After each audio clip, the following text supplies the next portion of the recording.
자, 그러면 1번에 이어 평가지표 2번의 내용을 보겠습니다.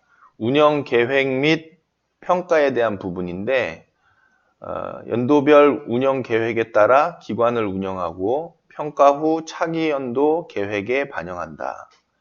연도별 사업 계획에 따라 체계적으로 기관을 운영하고 사업 결과를 평가해서 차기 연도 계획에 반영합니다.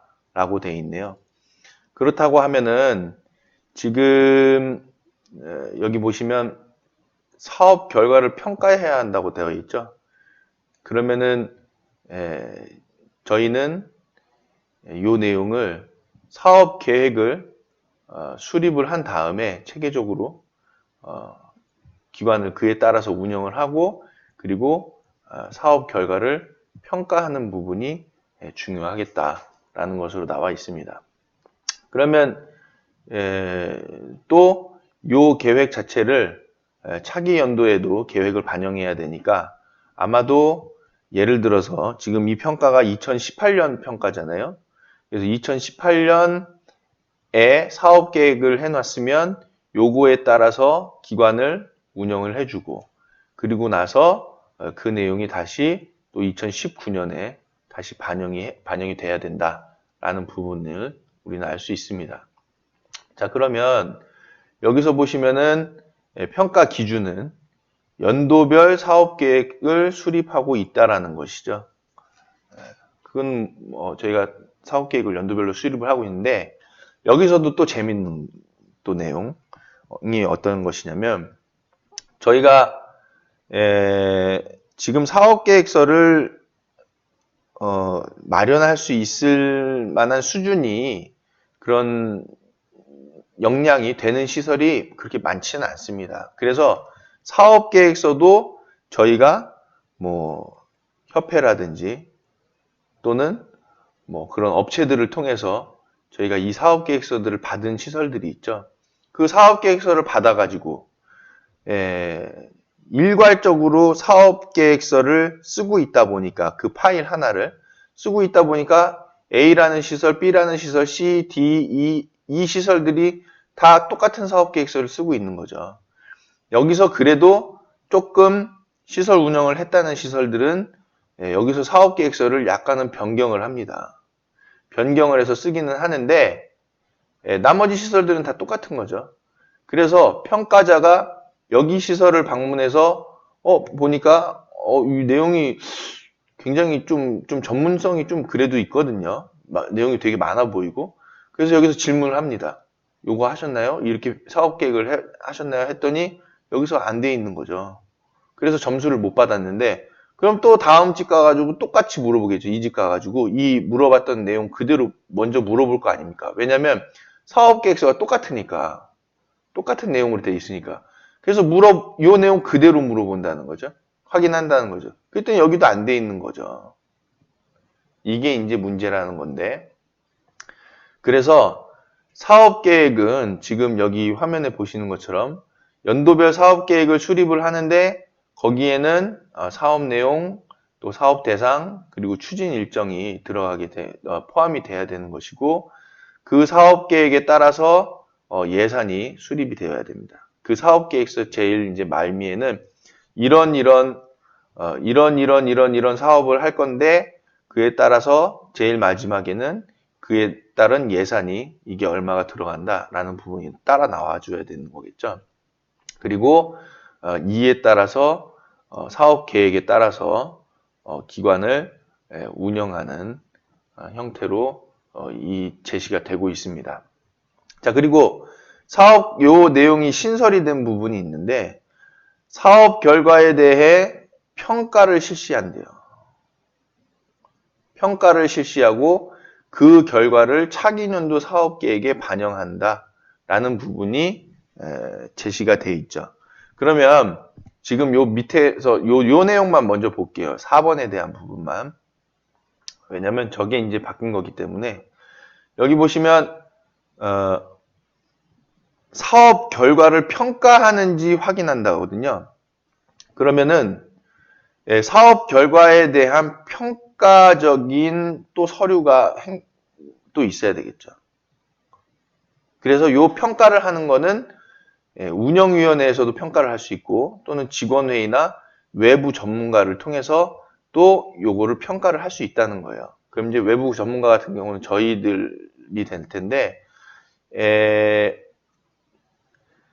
실제로는 외부 전문가, 이 외부에서 보는 것보다도 제 개인적인 생각으로는 내부적으로 이 평가가 이루어지는 게 먼저 필요하다. 여기 어차피 등이라고 돼 있으니까요. 내부적으로 직원회의를 통해서 하는 것이 오히려 저는 제일 좋다라고 보여집니다. 내부적으로. 근데 이분들의 처음에 하기 위해서는 이분들이 역량이 좀 안 됐을 때는 외부 전문가를 통해서 먼저 한번 받아보고 평가를, 그리고 나서 그 다음 연도부터는 직원회의를 통해서 하는 것도 좋다라고 보여지는 거고요. 그리고 평가 결과를 차기년도 사업계획에 또 반영을 해야 되기 때문에 여기서 의견이 나온 부분이 차기년도 계획에 들어가 있는지도 보게 되겠죠. 그래서 그 내용들 중에는 사업계획을 변경하고 프로그램을 조정하고 있는지를 보는 건데, 지금 이렇게 하는 이유는 뭐냐면은 위에서 설명드렸던 똑같은 사업계획서를 쓰고 있거든요. 똑같은 사업계획서를 쓰고 있기 때문에 이 똑같은 사업계획서를 평가를 하고 그리고 나서 이거를 다시 조정을 해서 이거를 시설에다가 반영하고 있는지를 보겠다는 거거든요. 사업계획서가 이렇게 돼야 됩니다. 평가하고 조정해서 반영이 이루어져야 되죠. 그래서 사업계획서대로 시설을 운영하는 것이 필요하다라는 겁니다. 그래서 이 평가 기준이 이렇게 마련이 돼 있는데, 문제는 이 사업계획서를 내부적으로 지금 작성을 하기에는 우리가 아직 역량이 조금 부족한 부분이 있습니다. 그렇기 때문에 외부 전문가를 통해서 이 사업계획서에 대한 평가를 우리가 한번 진행을 해야 된다라는 부분은, 관리가 되어야 한다라는 부분은 필요한 부분입니다. 그 다음에 우리가 보실 거는 요 위의 내용에 이어서 요 기준 확인 방법을 한번 보시면, 연도별 사업계획과 사업계획에 따른 예산이 수립되어 있는지 확인한다. 예산이 분명히 이 안에 있어야 되겠고, 예산에는 예산 수립 내역, 즉 총수입과 총지출이 포함되어 있어야 되겠고, 예산이 수립되지 않은 사업은 내역을 확인해서 평가한다고 하는 것은 사업은 있는데, 분명히 이 얘기거든요. 사업은 있는데, 사업 내역은 분명히 있는데 예산이 수립되어 있지 않다라는 거예요. 이 부분이. 그 얘기는 뭐냐면은 밑에서도 또 위에서도 얘기했지만 다운받아서 쓰는 거거든요. 이 사업계획서를. 그래서 다운받아서 썼기 때문에 이 사업계획서가 솔직히 뭔지 한 번쯤 보지도 못했어요. 그러다 보니까 이 사업계획서에는 어떤 거냐면 이거를 만든 사람의 의도가 있거든요. 있기 때문에 그냥 사업만 쭉 나열해 놨거든요. 그러다 보니까 제일 말미에는 그 예산에서 보면은 이 내역들이 여기 안에 나타나 있는 게 없습니다. 이 얘기는 뭐냐면은 공단에서 평가를 해보니까, 다녀보니까 의견을 모았겠죠. 평가자들끼리 얘기해보니까 협회에서 나눠준, 딴 데에서 나눠준 사업계획서가 다 똑같다는 거예요. 업체에서 쓰고 있는 그런 사업계획서들이 똑같다 보니까 그분들이 만들 때에 요 사업계획서 안에 들어있는 내역들을 예산에다 반영시킨 부분이 없거든요, 많이. 그래서 지금 예산이 수립되어 있지 않은 사업에 대한 이 말이 나오는 겁니다. 이런 이유로 인해서. 그래서 우리는 첫 번째로는 사업계획서를 글씨가 너무 사업계획서를 우리가 직접 확인을 하고 한번 제작을 해봐야 되겠다. 작성을 해봐야 되겠다는 것이고, 요 역량이 되는 시설들은 그렇게 작성을 하는데 이게 안 되는 시설들에 있어서는 일단은 외부 전문가의 도움을 받아서라도 먼저는 작성을 한번 해서 작성만 해서 그냥 두는 게 아니라 이 부분을 꼭 확인하고 검토해 봐야 되겠다라는 겁니다. 자, 그 다음에 사업계획에 따라 사업을 실시하는지 비용 지출 등 관련 자료를 확인한다 했으니까 이거 지엽적으로 보면은 안 돼요. 평가자분들께서. 사업 내용이 굉장히 몇 개가 많이 있는데 딱 하나 찝어가지고 이거 돈 썼습니까? 돈 쓴 내역 한번 보여주세요. 그러면은 지금 시설에는 지출결의서, 수입결의서 막 있는데 이거 영수증만 따로 찾아서 보여드려야 됩니까? 이거? 그 타이밍에 이거를 딱 찾아서 보여드려야 돼요? 그렇게 할 수는 없는 거거든요. 세입 지출결의서를 보면 지출결의서의 대부분의 내용은 물론 이제 시설에서 쓰고 있는 돈들이 다 나가고 있는데 예를 들어 프로그램이다. 예를 들어 프로그램에 대한 부분이면은 프로그램에 쓰여지는 비용이 있을 거거든요. 지출결의서에. 그래서 이제 그 내용만 보는 거지 뭐 수입 이 사업계획서에 구충제 복용이란 내용이 있습니다. 그럼 구충제를 해주셨나요? 했는데 시설에서는 구충제를 안 했을 수도 있거든요. 구충제에 대한 부분을 못했을 수도 있거든요. 그럼 못한 이유도 있거든요. 어떤 뭐 사유가 있을 수도 있고 이거를 놓쳤을 수도 있고 못 봤을 수도 있고 하거든요. 그렇게 한다고 하면은 지금 이 사업계획서도 20개, 30개 내용을 만드는 게 아니라 한 개를 만들어야 되는 거죠. 줄여야 한다는 거예요, 내용을. 그러면은. 그래서 요 사업계획서도 우리가 만들 때에는 현실적으로 시설에 맞는 내용들만 그런 내용들로 우리가 조금 축약시키고 그리고 시설 운영의 현실적인 부분들에 맞게끔 변경을 할 필요가 있다라는 부분입니다. 여기서 보면 확인하는 내용은 교육이나 프로그램, 복지 포상 등을 위주로 이제 본다라는 건데 결국에는 이런 부분의 돈은 잘 안 쓰여지고 있는 것 같다라고 생각을 해서 이 내용을 보는 상황이기도 하고 이 내용이 중요하다고 생각을 해서 이 부분들 위주로만 보는 걸 수도 있고 할 텐데 뭐 굳이 우리가 꼭 이 부분에만 집중해가지고 뭐 업무를 볼 것이 아니라 사업 계획서에 따라서 전체적인 그런 시설 운영이 사업 계획서에 따라서 운영이 되어야 한다라는 부분을 우리는 조금 숙지를 하고 있어야 될 것 같습니다. 4번은 제가 설명을 했으니까 넘어가시고 여기 한번 더 볼까요? 사업이 진행 중인 경우도 인정을 한다. 그리고 사업을 미실시했을 경우 근거 자료를 확인해서 인정한다라고 하는데 여기 보시면 사업을 미실시했을 경우가 상당히 많죠. 왜냐하면 프로그램을 계획을 했지만 그 프로그램이 어떠한 이유로 인해서 그 시설에 맞지 않는 부분도 있기 때문에 이 내용들이 프로그램이 실시가 안 되는 경우들도 있거든요. 그렇다고 해서 미실시했다고 해가지고 근거 자료를 다 만들어 놓으면 얼마나 힘들겠습니까? 이 자체가. 그래서 근거 자료는 우리가 확인하는 것은 아니고 근거 자료를 마련하는 것보다도 포커스가 되는 부분은 뭐가 돼야 되냐면 사업 계획 자체가 현실성이 있는가를 봐야 되는 거죠. 사업 계획 자체가. 물론 여기에서 말하는 사업을 미실시했을 경우 근거 자료를 확인하겠다. 근거 자료를 확인하겠다라는 부분은 일정 부분 사업 계획서가 현실적인가라는 거를 반증하는 그런 내용이기도 합니다. 그런데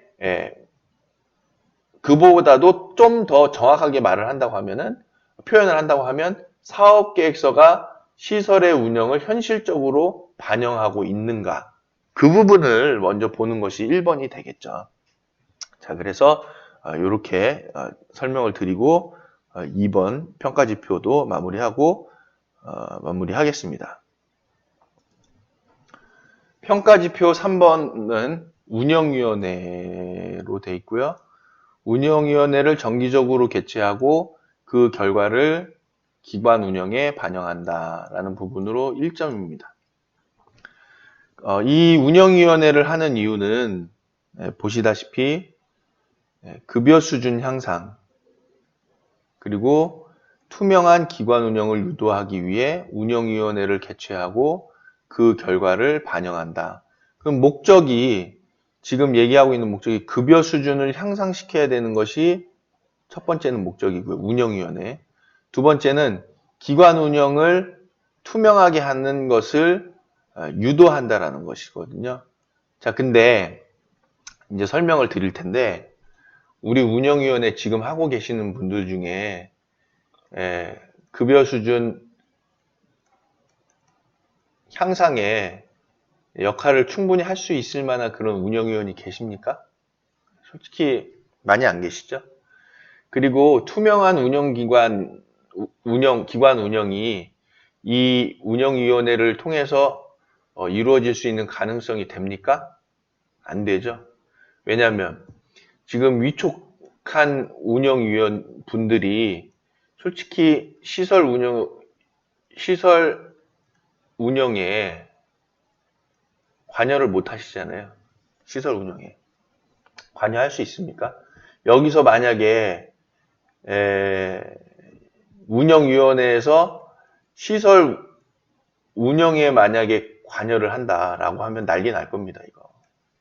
그렇지 않겠어요? 근데 운영위원은 지금 여러분들 아시다시피 운영위원은 시군구를 통해서 오히려 위촉을 받고 있습니다. 그래서 위촉장이 나와요. 시군구로부터 위촉을 받은 엄연한 위원이라는 거죠. 그래서 이분들의 그 책임성이 굉장히 높습니다. 책임 많이 지는 부분이에요.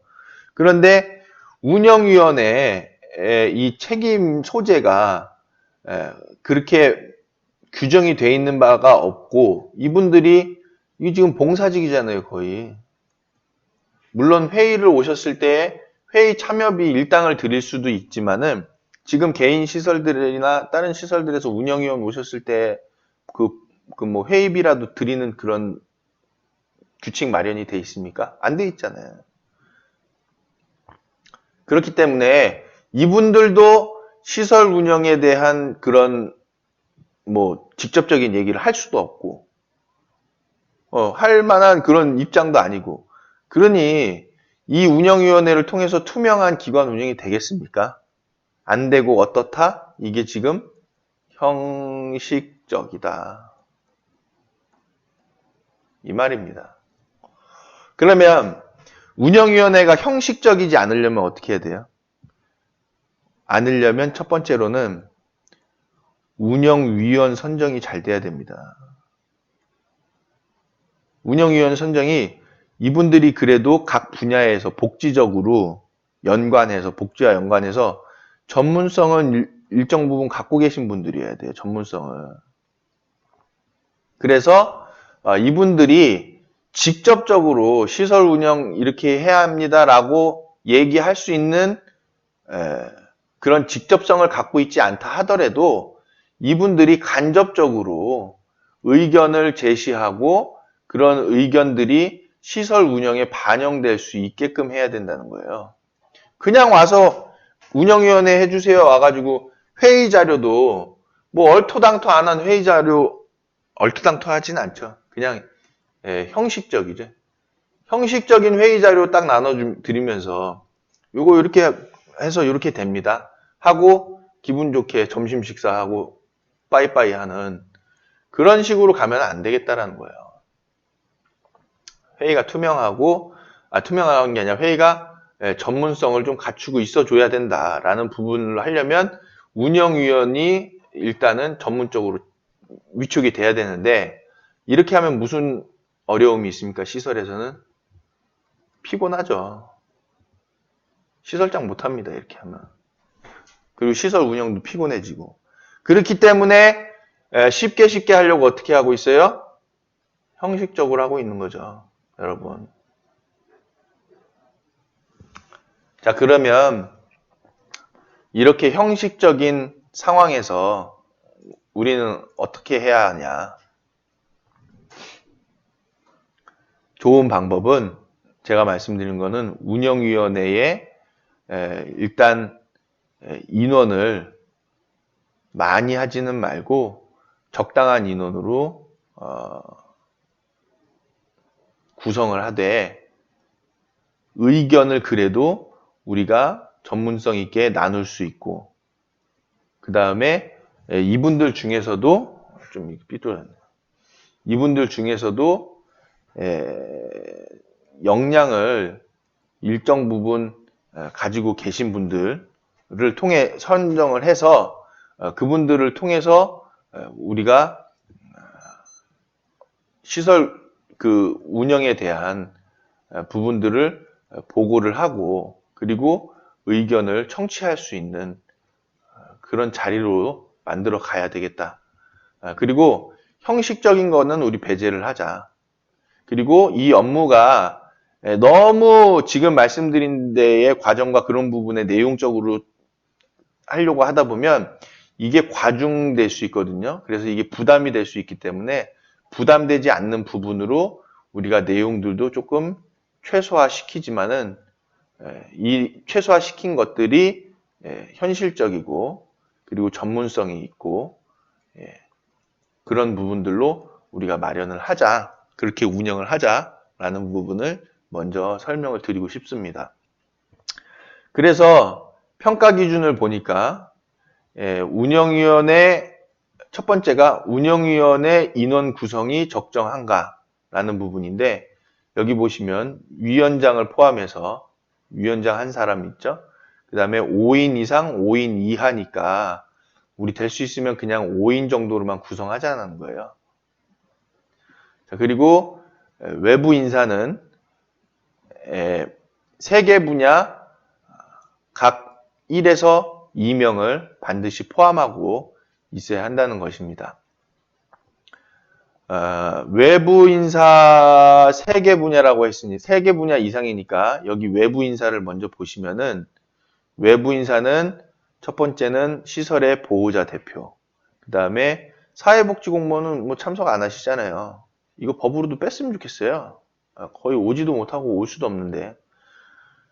형평성이 있어서 못 다니시잖아요. 그래서 이분들은 빼고 보호자 대표, 그 다음에 후원자 대표, 그 다음에 지역주민, 그리고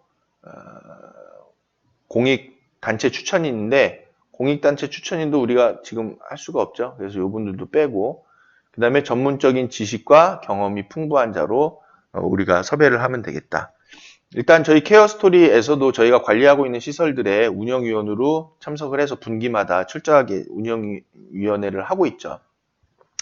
그리고 거기에는 보호자 대표분도 있고 후원자 대표도 있고 지역 주민도 있어서 외부 인사는 3개 분야 이상을 포함을 시킵니다. 그럼 3개 분야면 여기서 3명이 나와야 한다는 거잖아요.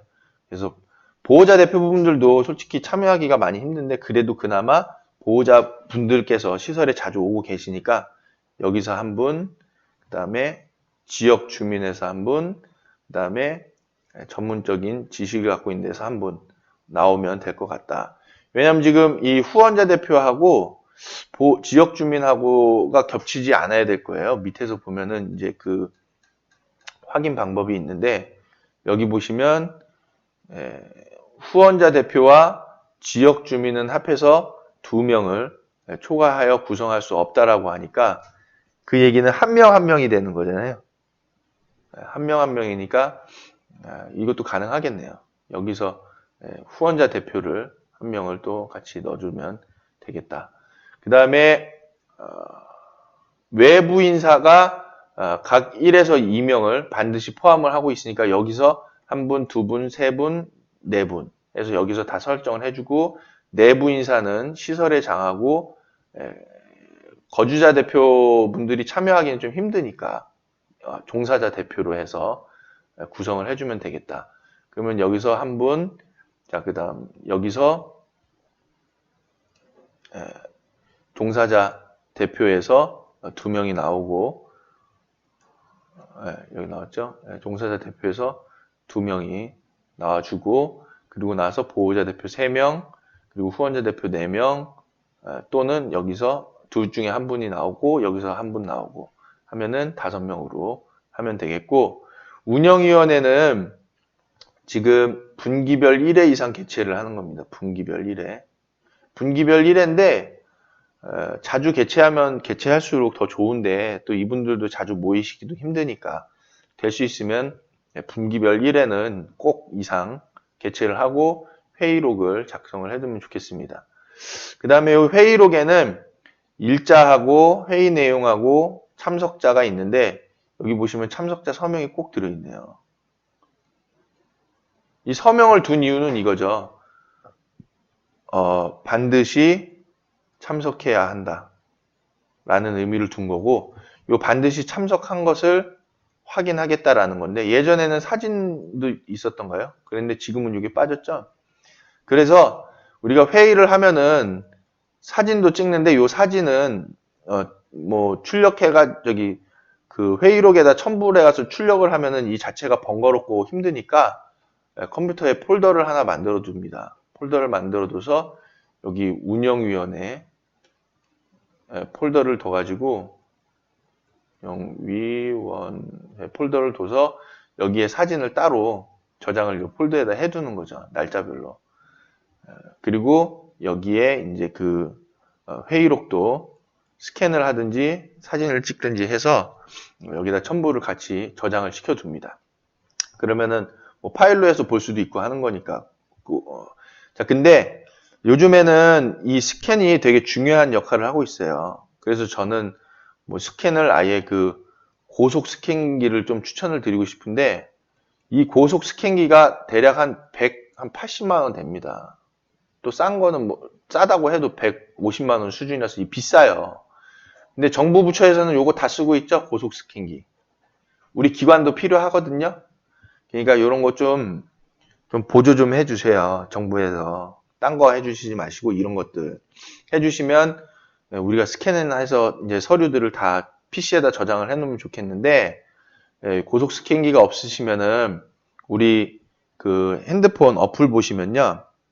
어플에 그 스캔하는 어플들이 있어요. 사진으로. 핸드폰 사진으로 찍어서 스캔을 하는 겁니다.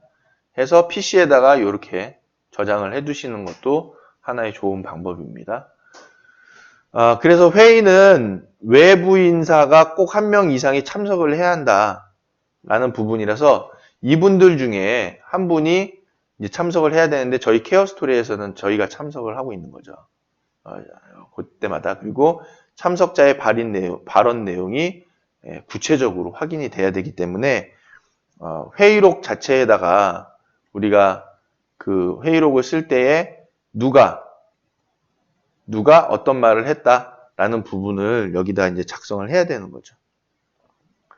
그리고 3번에 보시면은 운영위원회 회의 결과를 기관 운영에 연 1회 이상 반영을 해야 되니까 또 이 규칙을 또 알아두셔가지고 운영위원회에서 얘기하는 것들을 기관 운영에 반영할 수 있게끔 해야 되니까 먼저는 운영위원회를 할 때에 이 운영위원분들께 그 얘기를 해야 됩니다.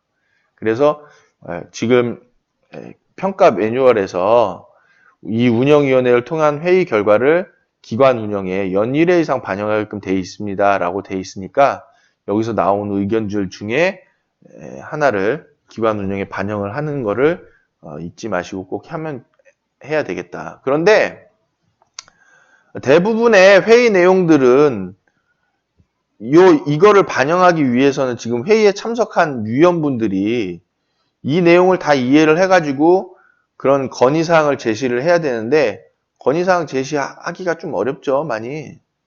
그리고 어떤 내용인지도 잘 이해를 못 하시는 부분도 있고 그래가지고, 솔직히 저는 좀 이 내용은, 좀 현실적이지 못한 부분도 있겠다, 이거는.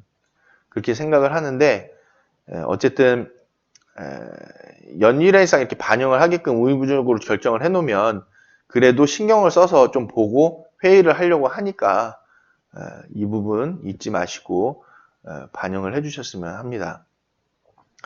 자, 그래서 적용기관은 뭐, 봐야 되는 걸까? 이 부분은 저희가 봤으니까요.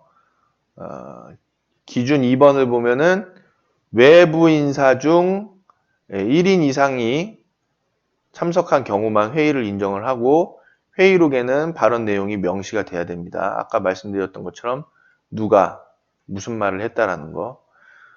그리고 심의사항과 보고사항이 이 사회복지사업법에 나와 있습니다. 그래서 이 내용으로 저희 그 케어스토리에서는 운영위원회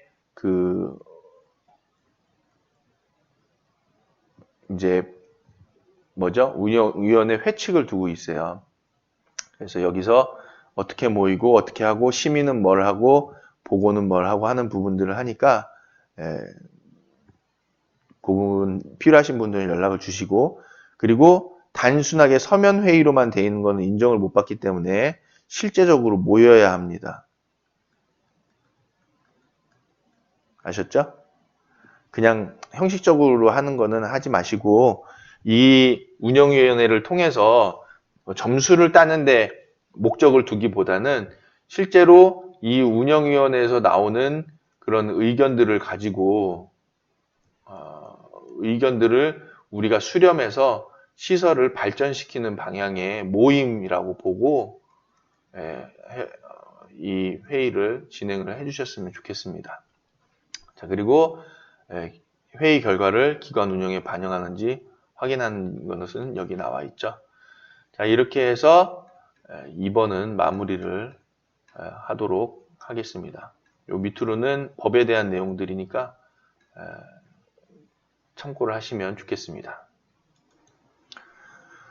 자, 이어서 평가 기준 4에 해당하는 부분은 인력 기준입니다.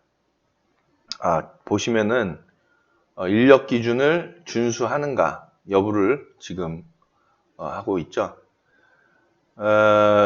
규정된 인력을 준수해서 적절한 서비스를 제공하는지 평가하는 것인데 이 점수가 1점밖에 안 된다는 건 솔직히 좀 이게 말이 안 되죠. 오히려 이게 10점이어야 됩니다. 그리고 이거는 평가 방법을 전산으로 하는데 그 내용은 만약에 그 인력을 채용을 못 해가지고 감산을 받은 적이 있다라고 하면 죄송합니다. 글씨가 너무 안 이쁘죠. 감산을 받은 적이 있다고 하면 이 부분의 점수를 이제 못 받는 상황인데 자, 첫 번째는 노인복지법에서 얘기하고 있는 인력 기준 자체가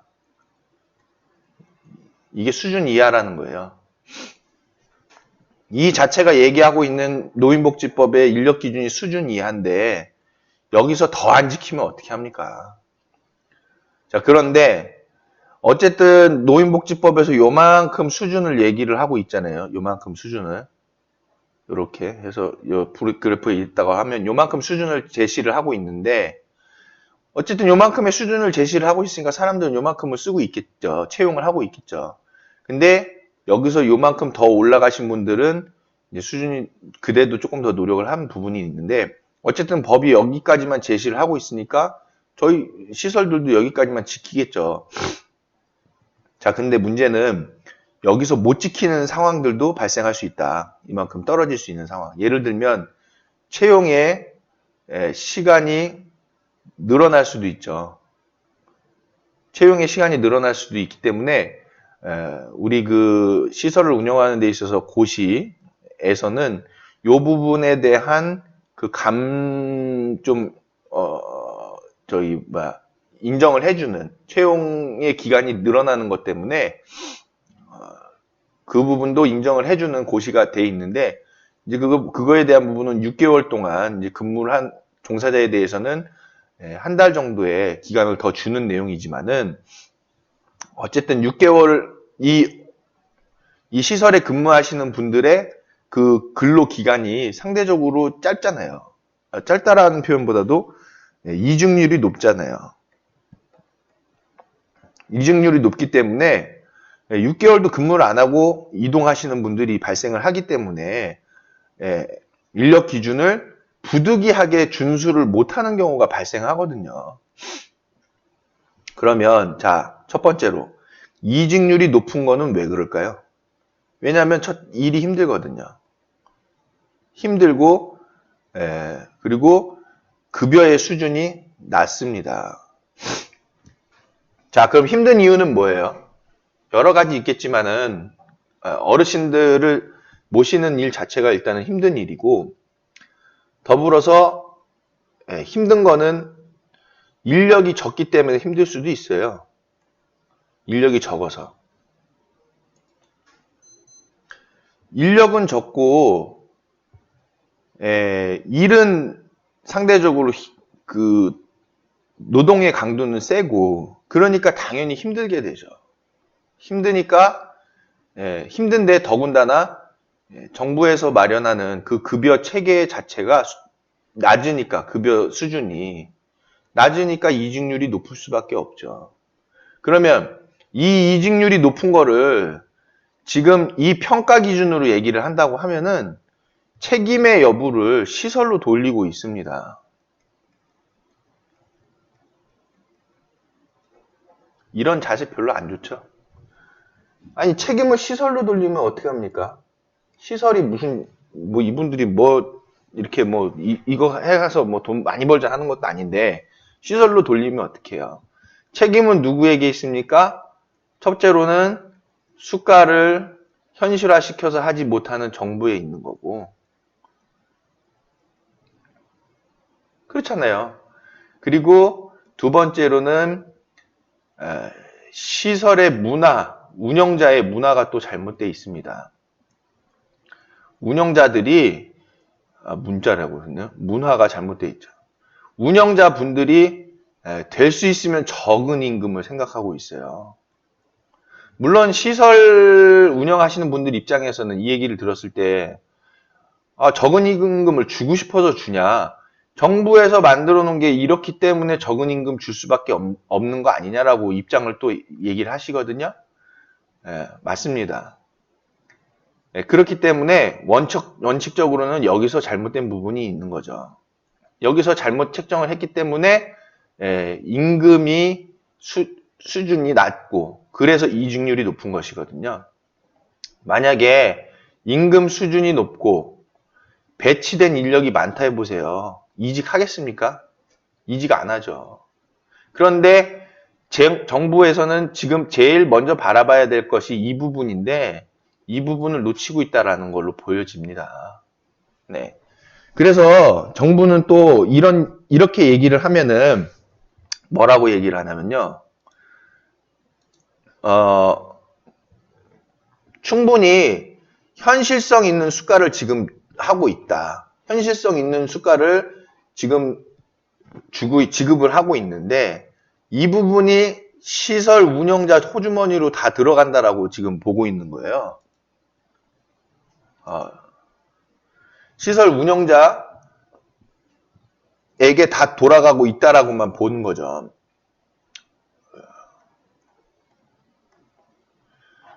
실제로는 시설 운영자에게 그렇게까지 많이 소규모 시설들에서는 다 돌아가지는 않는 상황입니다. 그래서 이제 어쨌든 정부에서는 그렇기 때문에 이 부분을 그 인건비 비율을 해놔가지고 요 인건비 비율을 준수하는 부분을 이제 그 규칙으로 내놨는데요.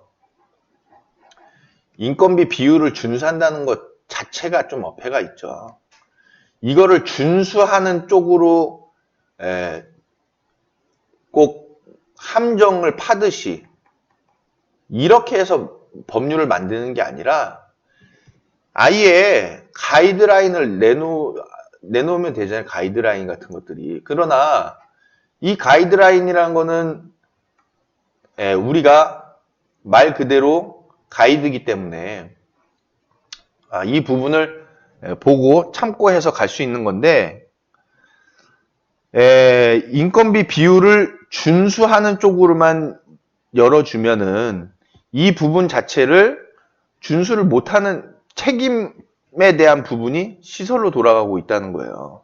그래서 인건비 비율이라는 내용보다는 일정 부분의 급여 이상 지급을 할 수 있는 부분의 가이드라인이 더 구체적으로 나올 필요는 있습니다. 만약에 가이드라인을 만든다고 하면은. 그런데 가이드라인을 만드는 것도 솔직히 이거는 자율 경쟁을 조금 해치는 부분이 될 수도 있어요. 그래서 시장 논리를 좀 이런 것들은 적용시킬 필요는 있다. 그러려면은 시설에서 자체적으로 급여에 대한 급여 기준을 따로 작성을 해서 만들어서 우리 시설만이 가지고 있는 급여 기준, 또 우리 시설만이 가지고 있는 급여 기준, 이 시설과 이 시설에 대한 내용이 차등이 있어야 될 필요가 있는 거죠. 차등을 둘 수 있게끔. 그러려면 어쨌든 차등이나 이런 부분들이 좀 형성이 돼서 급여가 그래도 상대적으로 잘 지급이 되고 복리 후생이 잘 되는 시설이 나올 수 있어야 되는 상황이 되는데 이 내용들이 지금 다 천편일률적으로 가고 있어요. 그래서 급여의 수준이 비슷비슷하다. 그러다 보니까 결국에는 전체적으로 급여의 수준 자체가 낮고 일은 힘들고 그래서 이직률은 높아지는 상황이 되죠. 급여를 많이 드리고 싶어도 많이 드릴 수가 없는 상황이 됩니다. 이런 부분이 있다라는 거 여러분들이 좀 아셨으면 좋겠고요.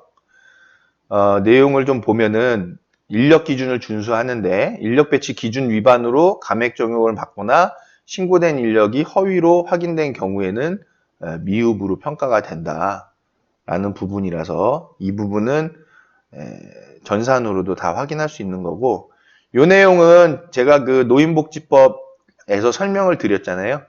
그래서 노인복지법 그 영상을 보시면 이 내용이 불합리한 부분이 많다라는 것쯤은 충분히 이해가 되실 겁니다. 자, 이렇게 해서 4번 인력 배치는 마치고 5번 평가지표를 보시면 이어서 나옵니다. 인력 추가 배치에 대한 부분이고 인력을 법정 기준보다 추가 배치해서 운영하는지를 확인하는 문항입니다.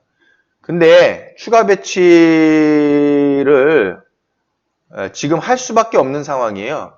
왜냐면은 인건비 비율을 지금 준용을 하려면은 추가 배치를 할 수밖에 없습니다. 이 추가 배치를. 추가 배치를 해야만이 인건비 비율을 준수할 수 있는 상황이 돼요. 두 가지 중에 한 가지입니다. 자, 한 가지 안은 뭐냐면 급여를 높게 주든지 또 한 가지는 종사자를 더 채용하든지 어떤 게 더 좋으시겠어요? 운영자 입장에서는? 당연히 종사자를 더 채용하는 쪽이 낫다라고 보는 것이죠. 그래서 추가 배치할 수 해야만 하는 상황이 지금 이 인건비 비율하고 맞아 돌아가는 거거든요. 이걸 이렇게 해놨거든요. 저는 말씀드리고 싶은 것은 자 어차피 이거 평가 내용은 가산 점수를 받아야 이 점수를 요 우수 점수를 받을 수 있는 거니까 요 평가 내용은 일단은 뭐 큰 내용은 없으니까요. 추가 배치를 했냐 안 했냐 부분을 논하는 거니까. 자 저는 요 내용이 지금 큰 의미가 없다라는 거예요. 오히려 노인복지법에 지금 나와 있는 그 인력 기준 있잖아요. 그 인력 기준이 요 부분이 개정이 돼야 됩니다. 개정 못 하시잖아요, 근데. 거의 개정하기가 불가능한 상황 아닙니까? 그래서 이 부분에 문제가 있기 때문에 추가 배치에 대한 부분을 평가하는 것은 솔직히 지금 큰 의미가 없다라고 보여집니다. 자, 그래서 쭉쭉쭉쭉 내려가서 이 문항은 그렇게 하시면 되겠고, 자, 경력직에 대한 부분도 평가지표 6번에서 나오는데 해당 기관에서 2년 이상 근무한 직원의 비율이 높은가라는 건데 2년 이상 근무한 직원의 비율이 높으려면 위에서 말씀드렸다시피 이직률이 떨어져야 하는데 자, 여기서도 얘기하고 있잖아요. 수급자에게 양질의 서비스를 제공할 수 있는 숙련성, 전문성. 이거 갖추려면은 당연히 이직률 떨어뜨려 줘야 되는데 숙련성과 전문성을 갖고 있는 사람들이 낮은 급여로 일하겠습니까? 에? 여러분 같으면 낮은 숙련성과 전문성 갖추고 있는데 200만 원 받고 200만 원도 못 받잖아요. 한 190만 원 받고 밤이나 낮이나 일하는 거 하시겠습니까? 그렇기 때문에 숙련성과 전문성이 떨어질 수밖에 없는 구조를 갖고 있는 거죠, 우리나라는. 자, 그렇게 했는데 평가에서는 2년 이상 근무한 직원의 비율을 논한다는 것 자체가 앞뒤가 안 맞는 내용이잖아요. 앞뒤를 맞춰야 될 거 아닙니까? 어쨌든 평가에서는 평가에서 바라보고 싶은 방향도 이런 부분을 얘기하고 있는데 그러려면은 이직률을 먼저는 낮추는 데 있어서의 이런 급여라든지 그 다음에 일의 강도 그런 부분들을 줄일 수 있게끔 우리 원칙적으로 노인복지법을 개정을 먼저 하는 게 좋겠다라는 부분을 말씀드립니다. 그래서 평가지표 6번은 이렇게 해서 하면 되겠고 자, 평가지표 7번을 보시면 인적자원의 개발입니다.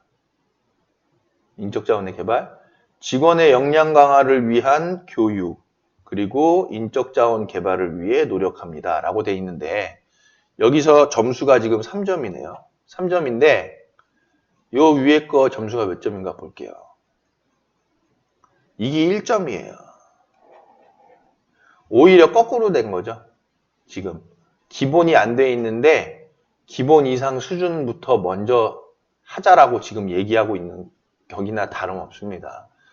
일단은 기본적으로 우리가 기본 인력에 대한 부분이 충원이 되고 그에 따라서 시설에서 근무하는 분들의 역량이 또 그리고 업무 강도가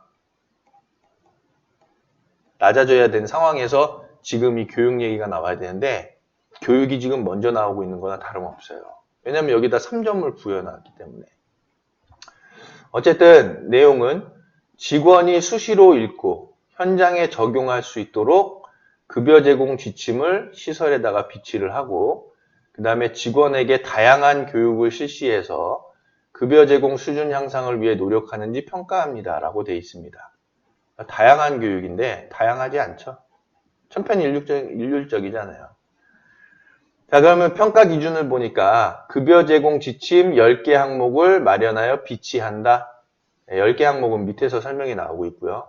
두 번째로는 신규 직원에게 입사일로부터 공휴일을 포함한 14일 이내에 교육을 실시하고 그 내용을 숙지하고 있어야만 합니다. 그래서 교육 내용에는 첫 번째로는 운영 규정에 대한 내용, 두 번째로는 급여 제공 지침에 대한 내용, 세 번째로는 담당 업무에 대한 내용입니다. 자, 운영 규정 교육하는데 얼마나 걸릴까요?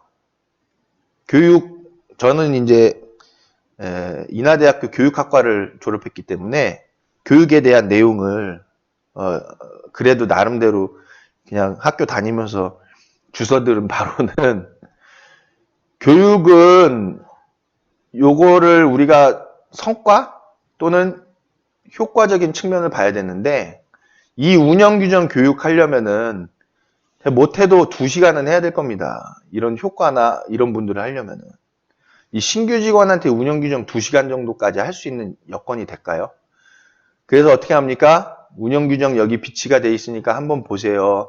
운영 규정 이렇게 여기 뭐 이거 보시면 되고 여기 뭐 있고 여기 뭐 있고 여기 뭐 있습니다 하고 단순하게 끝내잖아요. 그게 문제가 있다는 거죠, 이거. 그 다음, 급여 제공 지침은 11개 항목인데, 이거 11개 항목 다 이거 교육이 가능합니까? 14일 이내 동안에? 누가 이거 교육 다 하고 있어야 되겠어요. 그래서 비치되어 있는 거 읽으세요 라고 하겠죠. 그 교육의 효과가 떨어집니다. 그래서 저희는 케어스토리에서는 요 내용을 어떻게 했냐면은 급여 제공 지침 교육을 영상으로 지금 만들었죠. 그래서 신규 직원이 발생을 하면 이 영상을 꼭 보도록 안내를 합니다. 11개 지침에 대한 교육 영상을. 그리고 담당 업무 내용은 기본적으로 교육을 하고 있는 것이기 때문에 요 세 가지를 그렇게 교육을 하고 있다는 거 아시면 좋겠고요. 그리고 세 번째를 보시면 모든 직원입니다. 직원에게 연 1회 이상 급여 제공 지침 9개 항목에 대해 교육을 실시하고 내용을 숙지한다 라고 되어 있는데 노인 인권보호 지침 교육은 별도로 하고 있는 거고요. 그래서 연 1회 이상 급여 제공 지침 교육을 하기 위해서 아예 이 부분을 영상으로 만들어서 영상으로 저희는 제공을 해드린다는 거죠. 핸드폰으로 보시고 오세요 하고 안내를 해드리고 핸드폰으로 본 분들만 서명을 받도록 합니다. 또는 아예 그냥 그 종사자분들을 한 군데 모아서 TV로 해서 이걸 보여드릴 수도 있겠지만은 요즘 모바일 시대잖아요. 그래서 핸드폰으로 유튜브에 있는 영상을 보고 교육을 받으실 쪽으로 그렇게 마련해 드리고 있습니다.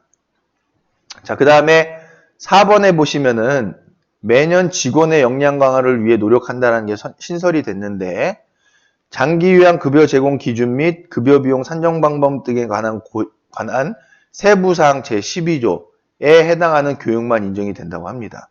그럼 요 12조가 뭔지를 봐야 되겠죠, 우리가. 세부사항 12조예요. 세부사항 12조. 제가 대표로 한번 일단은 제가 찾아볼게요. 어딨죠? 우리 그 시설에 적용되는 그 장기요양 급여 제공 기준은 고시가 있고 그 다음에 공고가 있습니다. 고시는 복지부에서 이제 일단은 만들어내고 요 내용을 따라서 건보에서 이 상세 내용을 공고를 만들죠. 그래서 지금 요 공고의 내용을 보시면 2019년도인데 지금 또 이제 공고가 바뀌었을 텐데 제가 내용을 보도록 하겠습니다. 제12조 12조에 보면 8조 12조 내용에 있는 교육 여기 쭉 그 인력 산정에 대한 그런 방법이 나와 있는데 사회복지시설 운영과 관련된 뭐 교육이라든지 그 다음에 여기 장기요양급여 평가지표에 제시되어 있는 교육, 네 그런 교육들 그리고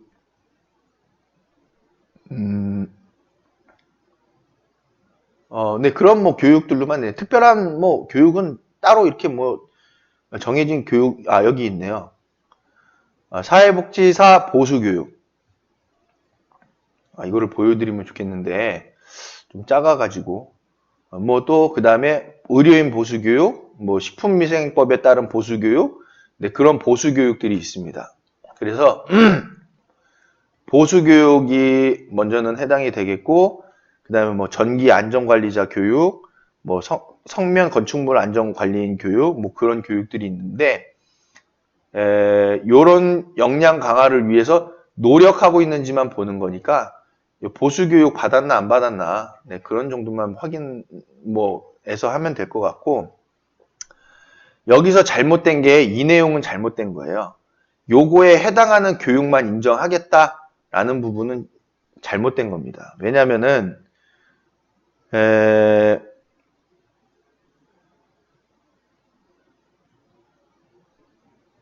여기서도 그 내용이 있긴 있네요. 과목, 나목에 해당하지 않는 교육 중 공단 또는 지방자치단체 외 외부 기관에서 주관하는 전문성 강화 및 서비스 질 향상을 위한 직무 관련 교육도 포함이 된다고 하는데 그러면 이제 외부 기관에서 받는 그 주관하는 그런 전문성 강화 및 서비스 질 향상도 직무 관련 교육으로 들어가니까 우리가 여기서 이제 CS 같은 교육을 좀 할 필요가 있겠다라는 부분입니다.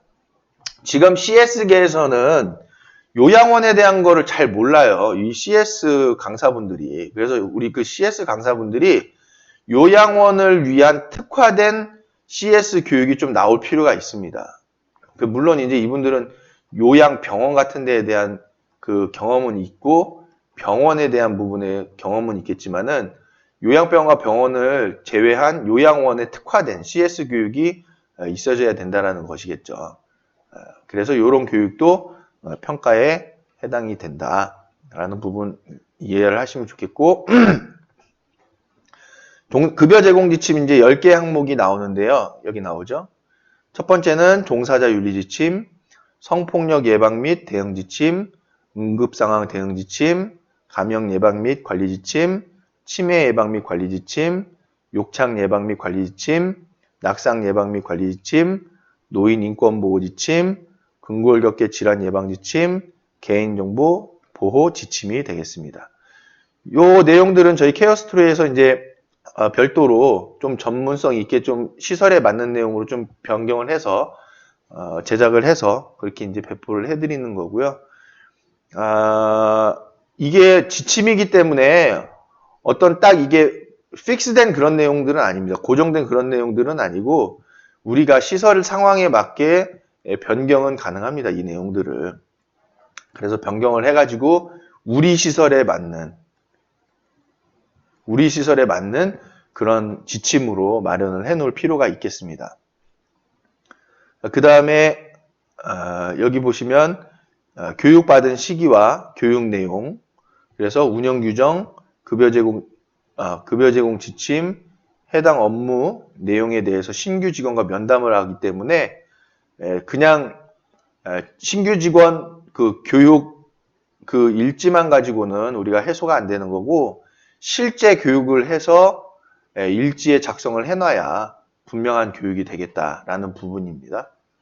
그리고 급여 제공 지침 9개 항목의 교육 시기와 교육 내용에 대해서 직원과 면담하게 되고 그 다음에 지금 아까 제가 읽어드렸던 내용들이죠. 직원 역량 강화 관련 교육 자료를 확인해서 그리고 직원하고 면담하는 내용이니까요. 이런 부분들로 우리가 준비가 되어져야 되겠습니다. 이게 이제 고시에 있는 내용이에요. 고시에 쭉 무슨 교육 이렇게 나와 있죠. 성면 안전 관리 교육, 뭐 안전 관리자 교육, 실내 공기질에 대한 거 이걸 다 해야 된다는 게 아니라 이 중에 필요한 부분에 해당하는 것들을 해야 된다. 그런 내용이 되겠고 여기 아까 제가 읽어드렸던 부분이 이거예요. 과목 또는 남목에 해당하는 교육 중 공단 또는 지방자치단체 등 외부기관에서 주관하는 전문성 강화 및 서비스 질 향상을 위한 직무 관련 교육도 포함이 된다라는 거죠. 이 경우에는 종사자 1인당 연간 16시간에 한해서 인정을 하고 있다는 건데 여기에 공단이나 지방자치단체라고만 딱 해놓고 등이라고만 표현했기 때문에 이 외부기관의 적용 범위가 어디까지인가라는 것도 좀 확인이 될 필요가 있습니다. 그렇고요. 뭐 밑에 내용들은 뭐 저희가 스킵을 해도 될 것 같습니다. 자, 이어서 봅니다. 이어서 평가지표 8번에 보시면 건강검진에 대한 건데 저희가 노인복지법을 보니까 거기에 1년에 1회 이상 그 입소자에 대한 부분, 종사자에 대한 부분 그 건강검진을 받게 돼 있잖아요. 그래서 여기서도 평가지표에서도 직원의 건강관리를 위한 정기검진을 매년 실시하는지를 묻고 있습니다. 이게 점수가 1점이에요. 이게 말이 됩니까? 이것도 만약에 최대 점수가 4점이라고 하면은 이것도 4점짜리예요. 건강검진만큼 중요한 게 어디 있습니까? 배점이 어떻게 이렇게 거꾸로 됩니까? 이게. 그렇지 않아요? 직원이 건강한 상태에서 급여를 제공할 수 있도록 건강검진을 실시하는지 평가를 한다라는 부분입니다. 자, 그러면 평가 기준을 보기 전에 여러분들 다 아시지만 직원이 건강해야 어르신께 좋은 서비스를 제공해 드릴 수 있죠. 그렇기 때문에 이 문항이 굉장히 중요한 문항입니다. 평가 기준은 직원은 건강검진을 매년 실시한다가 아니라 매년 받고 있다. 매년 건강검진을 하고 있다, 받고 있다. 그래서 건강보험공단에서 실시하는 그 건강검진이 있어서 그 부분으로 건강검진을 받으면 되고, 그리고 신규 입사자는 입사 전 1년 이내의 건강검진을 제출하게끔 돼 있죠. 이게 다 노인복지법에 나와 있습니다. 그래서 이제 이 내용이 나오는 거죠. 특히나 야간에 근무하는 야간 종사자에 대해서는 특수검진에 대한 내용도 있습니다. 특수검진을 받아야 되는데, 이 특수검진에 대한 부분은 우리 그 병원에서 오히려 이런 부분에 대한 걸 잘 알고 계시니까요.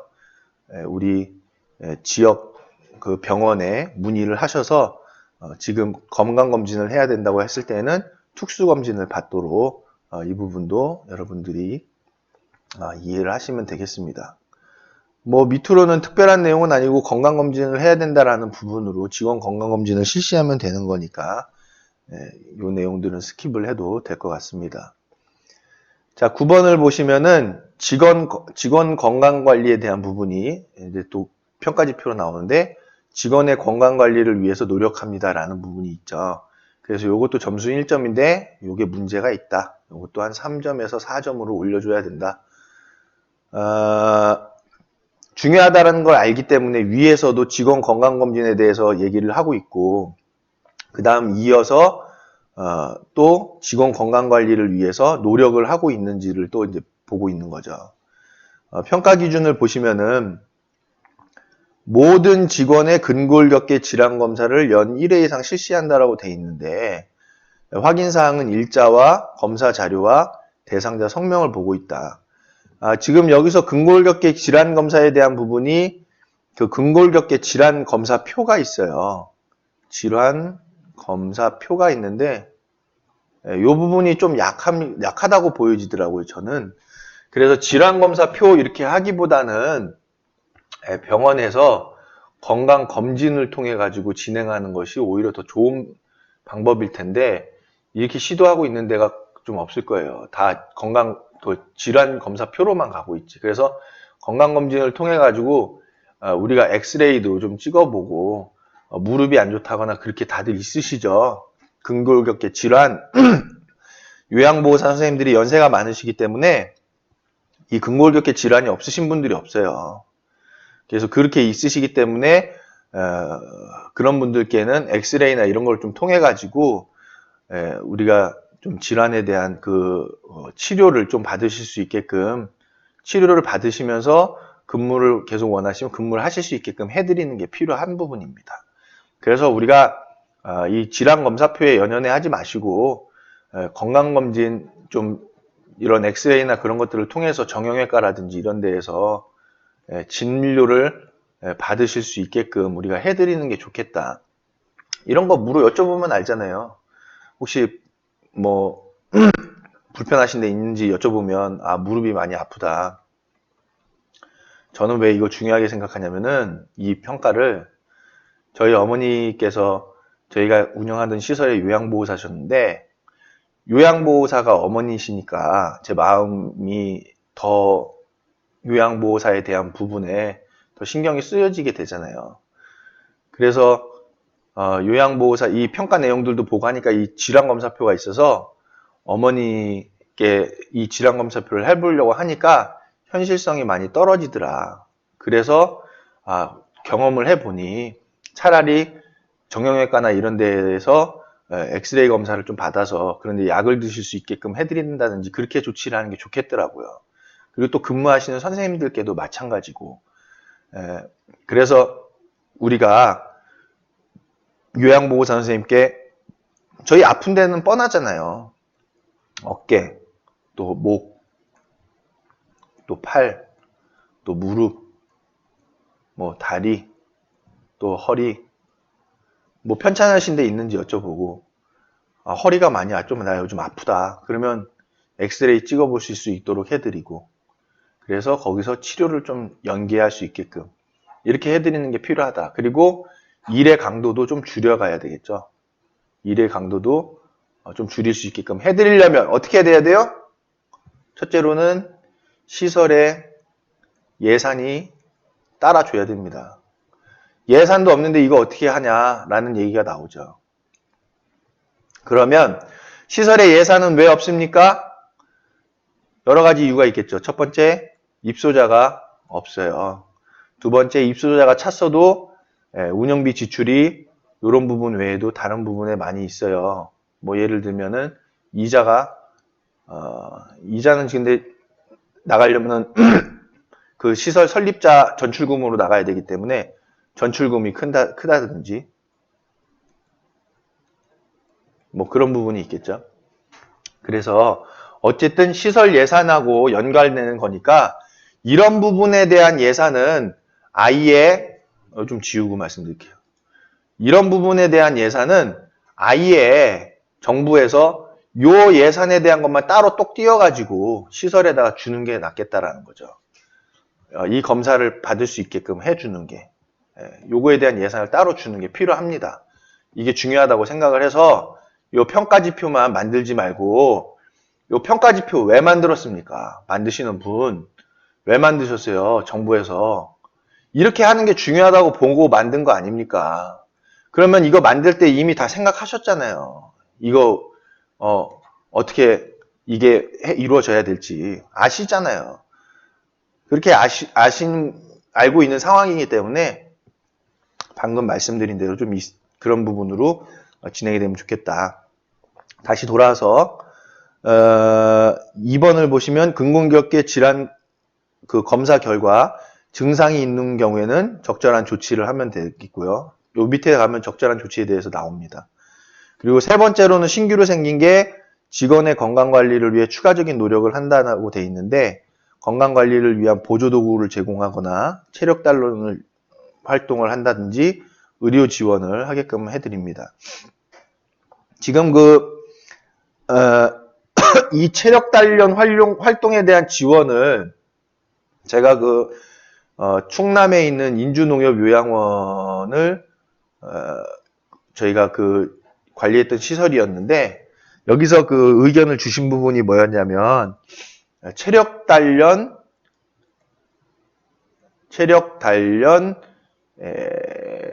휴가라는 부분을 줬으면 좋겠다는 의견을 저한테 주신 거예요.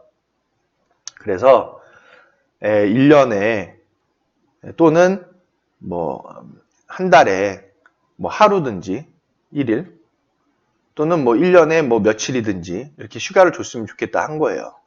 자, 근데 이 휴가를 주게 되면 무슨 문제가 발생하냐? 기준 근로시간을 충족을 못하는 수가 생깁니다. 이해가 되시죠? 왜냐하면 체력단련 휴가 자체가 공단에서는 지금 이 내용을 인정을 하고 있지 않습니다. 복지부에서도. 그래서 만약에 31일을 근무하는데 토, 일을 빼고 23일이었다.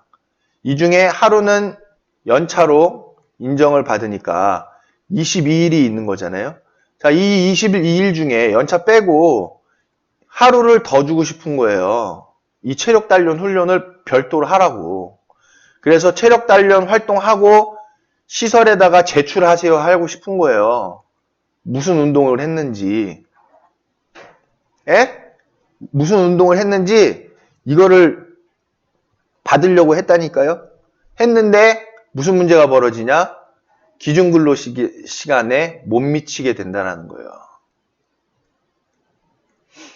그래서 이거 하지를 못하는 거예요. 이해되시죠? 이런 문제를 해소해야 한다는 겁니다. 이런 문제를. 그래야 우리나라 요양 서비스가 선진국화되는 거예요. 자, 그리고 물론 선진국이 미국이나 그런 데에서는 어떻게 하고 있는지 솔직히 구체적으로 봐야 되겠지만은 우리가 선진국입니다. 우리가 선진국 만들어야죠. 그래서 저는 한국형 선진국이라고 말하고 싶어요. 한국형 선진국. 이게 돼야 될 거 아닙니까? 그러려면은 나와 있는 것들 중에서도 조금 더 사람이 먼저인 그런 식의 우리 이런 방안들이 마련이 되어져야 되겠다라는 부분을 말씀드리고 싶습니다. 구체적인 확인 방법은 모든 직원이 연일에 근골격계 질환 검사를 실시하는지 확인을 하고 있고요. 근골격계 질환 검사는 여기도 나와 있네요. 병원 검진. 이걸로 가는 게 좋습니다. 병원 검진이나 설문지인데 설문지는 조금 의미가 없다는 거예요. 근골격계 증상표가 하기는 쉽죠. 이게 사용하기는 쉬운데 의미는 그렇게 좀 떨어지더라. 이 얘기를 말씀드리고 싶고요.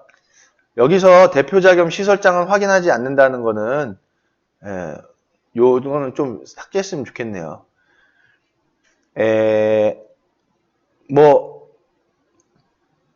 이 내용은 지금 아마 이런 의미에서 나왔을 거예요. 평가를 해보다 보니까 대표자도 하고 싶다라고 한 시설이 있었을 거거든요. 나도 하고 싶다 이런 거. 그런데 대표자는 또 안 했으면 좋겠다라는 부분들도 의견이 있어서 이 두 개를 합하다 보니까 이렇게 내용을 했을 거예요.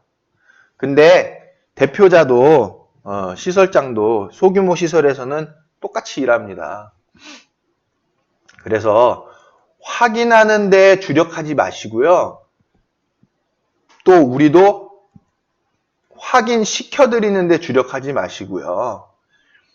방금 말씀드렸다시피 실제적인 부분으로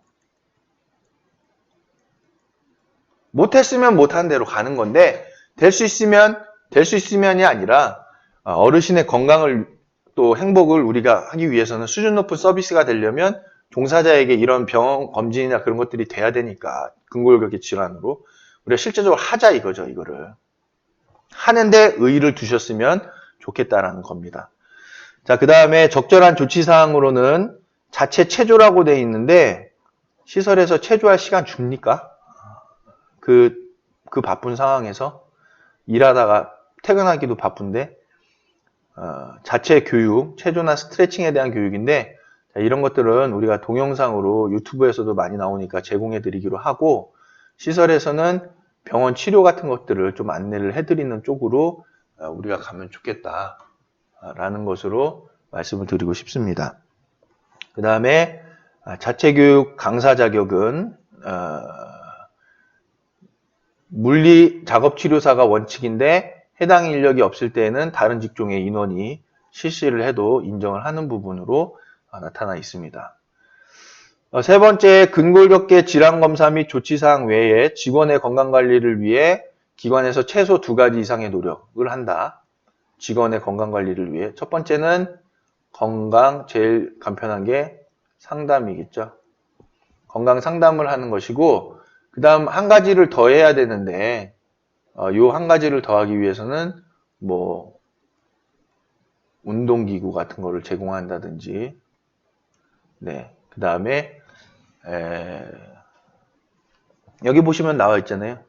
기구, 보조도구 같은 거 그리고 직원의 건강관리를 위해서 노력한 내용에 대해서 면담하는 거니까 운동기구를 제공한다든지 또는 건강 식품을 제공해 드릴 수도 있고요. 여러 가지 있겠죠. 건강 상담도 할 수 있겠고 그런 부분으로 우리가 제시를 해야 된다. 제공을 해야 하는 것이 바람직하다라는 부분으로 말씀드릴 수 있겠고 여기 보시면은 의료 지원으로는 예방접종이나 진료비 지원 같은 것들이 있고 또 이런 부분들이니까 대부분이 다 이 비용에 대한 부분들인 거거든요. 돈에 대한 부분들이라서 일단은 이런 것들에 대한 예산이 별도로 책정될 수 있게끔 하는 것이 좋겠다. 그래서 이런 예산을 좀 마련을 해 주십사. 좀 시군구나 아니면 정부에서 좀 이런 부분들을 지원해 주셨으면 좋겠다라는 부분이고 아까 위에서 말씀드렸다시피 이 아까 어떤 거였죠? 위에서, 요런 그 체력 단련 활동 같은 것들을 할 수 있게끔 어떤 휴가라든지 그런 부분이 보장될 수 있게끔 좀 법적으로 좀 해소를 해 주셨으면 좋겠다라는 부분을 말씀드립니다. 평가지표 10번은 직원 복지 향상에 대한 부분이고요. 직원의 복지 향상을 위해서 노력하는지를 평가하는 부분입니다. 기관이 직원의 후생 복지를 위해 노력하는지 평가하는 부분인데 5대 보험 가입에 대한 부분, 그 다음에 퇴직급여 제도를 운영하는 부분. 이건 이제 퇴직금을 적립하고 있는지 확인하는 내용이 되겠죠. 5대 보험이야 뭐 다 하고 있고 퇴직급여도 가입을 해서 하는데 이 퇴직급여 제도를 조금 설명을 부가적으로 드리면은 우리 그 은행에 DB형 퇴직연금이 있습니다. 은행별로.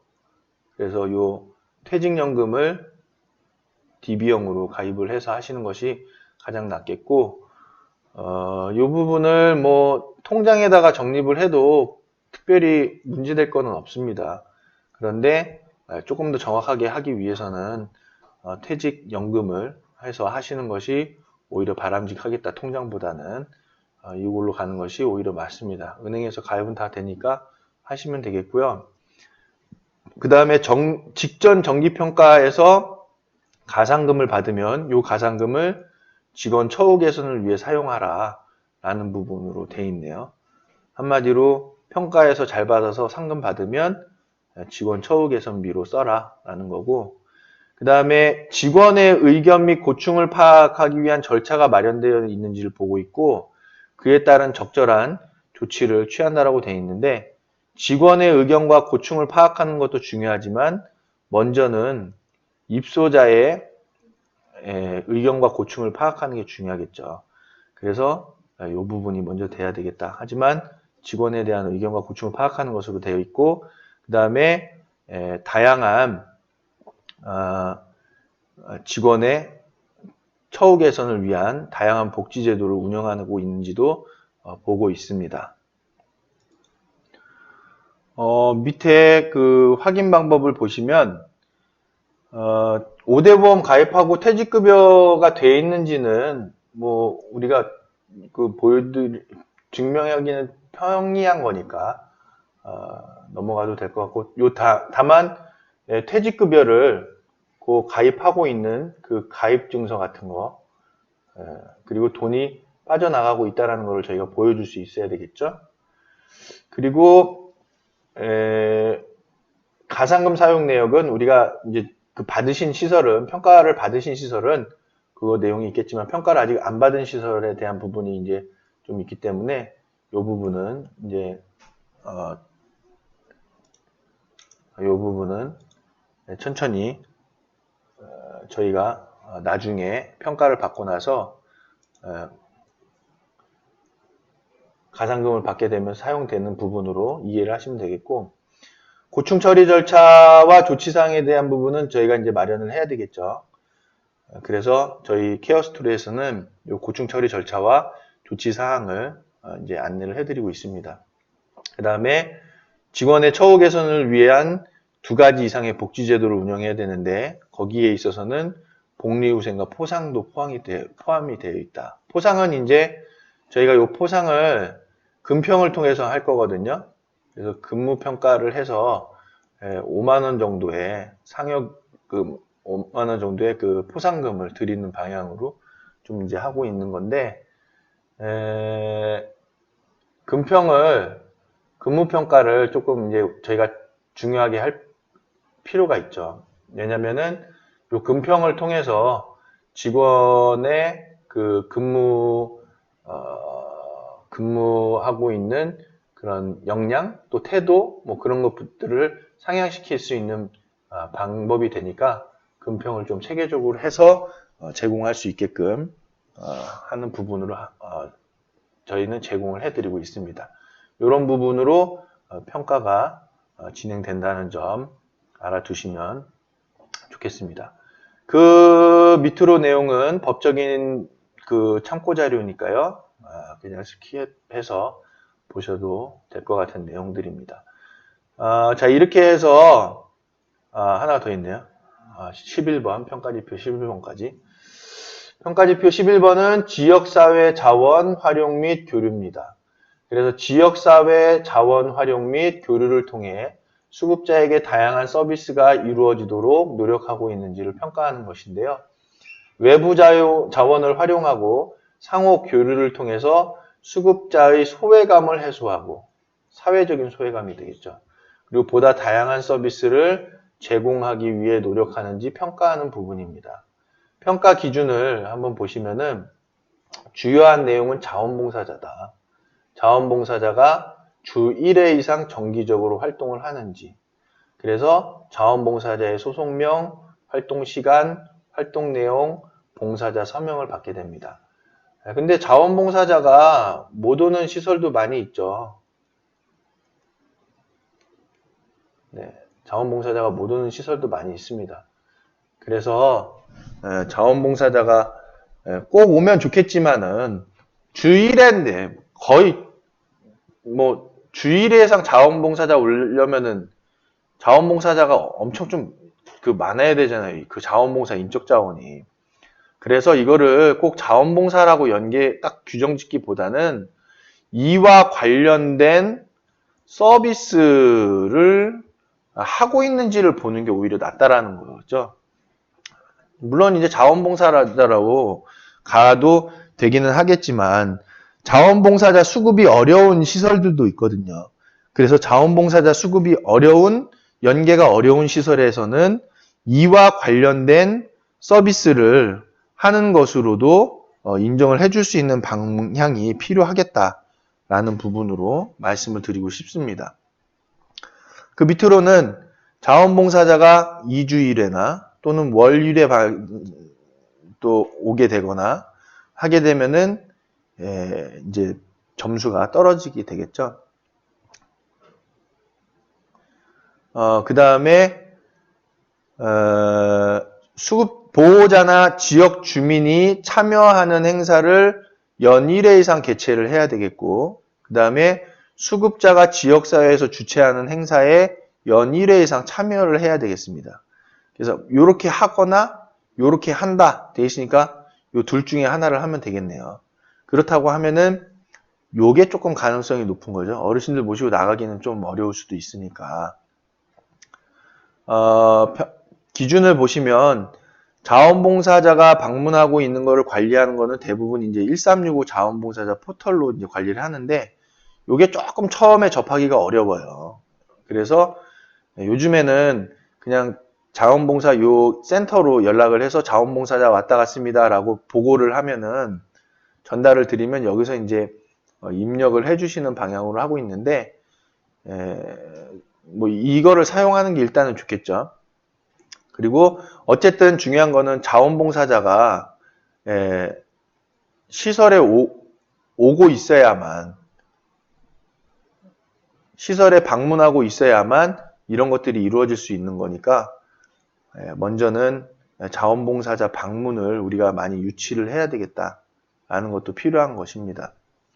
여기도 보면은 유급자원봉사는 인정을 한다고 하죠. 유급자원봉사. 유급자원봉사가 필요한 부분이에요.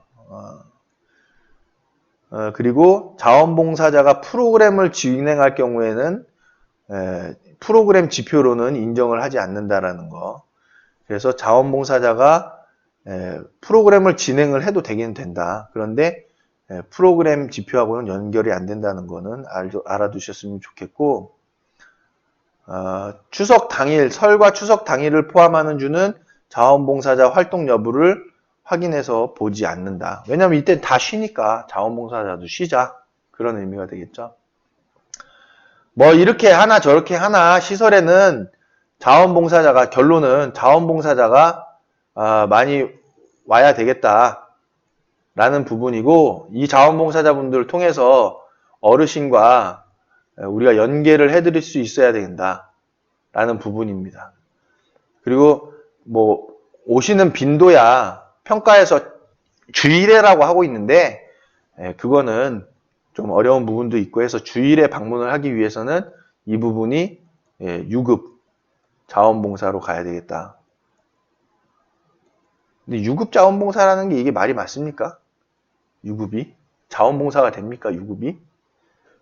물론 돈을 조금 받는다라는 개념이 되겠죠. 이렇게 되면. 그래서 유급 자원봉사로 하는 것보다도 아예 유급으로 그냥 드리는 분이 와서 그런 이 자원봉사격에 해당하는 행사나 그런 것들을 하고 가면 좋겠다라는 거죠. 자, 그 다음에 지역사회에서 기준4를 보시면은 지역사회에서 주최하는 행사에 참여하는 경우에는 참여 인원수에는 제한하지 않는다. 그럼 한 명이 가도 됩니까? 첫 번째 질문. 한 명도 되나요? 그 다음에 지역사회 행사는 개원식이나 경로잔치, 문화행사, 체험행사 등으로 하고 있는데 참여보다는 개최 쪽으로 가면 더 의미가 있을 것 같고 참여를 한다고 하면은 1년에 못해도 한 3번에서 4번 정도는 갈 수 있는 상황으로 하면 좋겠다라는 부분으로 말씀드릴 수 있고 요 밑에 내용들은 대부분 참고 자료니까 확인하시면 되겠고요. 자, 여기까지 해서 평가 1부를 마치도록 하겠습니다. 2부에서 지금 보시는 환경 및 안전에 대한 부분을 다시 또 짚어갈 텐데 위에서 제시한 봤던 확인했던 부분들 동영상을 보시면서 정리를 좀 하셨으면 좋겠습니다. 정리를 하시면서 시설에서 어떤 부분들로 자료를 만들어 가야 할지들도 다시 검토를 해보시고 궁금한 내용은 010-4781-7230으로 연락을 주시면 되겠고 필요하신 부분에 대해서는 케어 스토리로 요청을 주시면 되겠습니다. 그럼 이어서 환경 및 안전을 보시도록 하겠습니다.